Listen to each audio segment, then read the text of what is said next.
Naritong muli ang iyong lingkod upang handugan kayo ng isang tula tungkol sa dalawang puso na pinagtagpo, ngunit pinaglayo rin ng tadhana.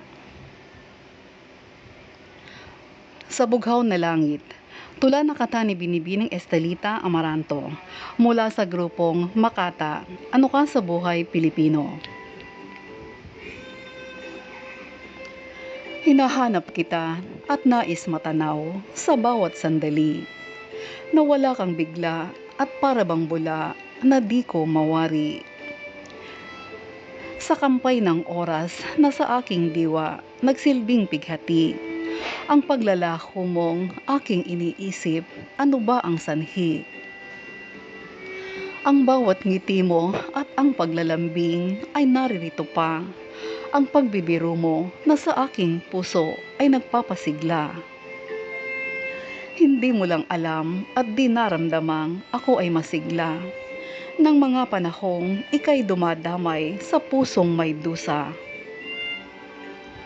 Nais ko na ikaw ang siyang magpunas sa matang luhaan. Ang iyong mga kamay ang siyang hinahanap sa bawat mong dantay. Ang sugat sa puso, ikaw ang gumamot hanggang sa maibsan. Ang sakit na dulot ng pagkawala mo na ngayon ay ramdam. Sa taas ng langit, nais kong makita ang maamong mukha na matatanaw ko sa lamig ng gabi na wala ang tuwa. Sa laot ng dagat, kung naroroon ka, nasakay sa bangka, ito'y lalanguyin, maabot ka lamang at maidambana. Aking nababatid na ika'y wala na at di magbabalik, at di mangyayaring makasamang muli kahit isang saglit. Sa aking pagtulog, aking hinihiling, sa aking pagpikit, ay makita kita sa balintataw ko't aking panaginip.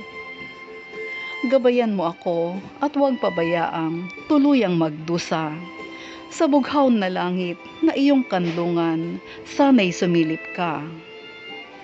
Kung sakasakaling nariyan sa puso ang ating pagsinta, iyong iparamdam na hanggang sa huli, ako'y mahal mo pa. Ikaw ang tadhana na mamahalin ko habang nabubuhay. Kahit na nangyaring mga puso natin ay nagkahiwalay. Di man sinasadya na ika'y lumayo at di na matanaw. Sumpa at pangako ay di magbabago, magpakailan paman. Tayo'y pinagtagpo, ngunit pinaglayo nang di natin nais. Sa landas ng buhay, kahit di ginustong, maputol ang tamis. Aking aasahang, sa huling hininga at sa huling pintig, ako at ikaw lang hanggang sa marating ang bughaw na langit.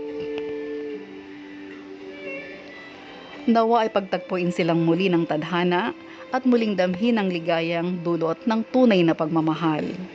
Ipadala ang iyong tula o kwento ng buhay sa Puso sa Puso Facebook page o sa email address na makikita sa screen.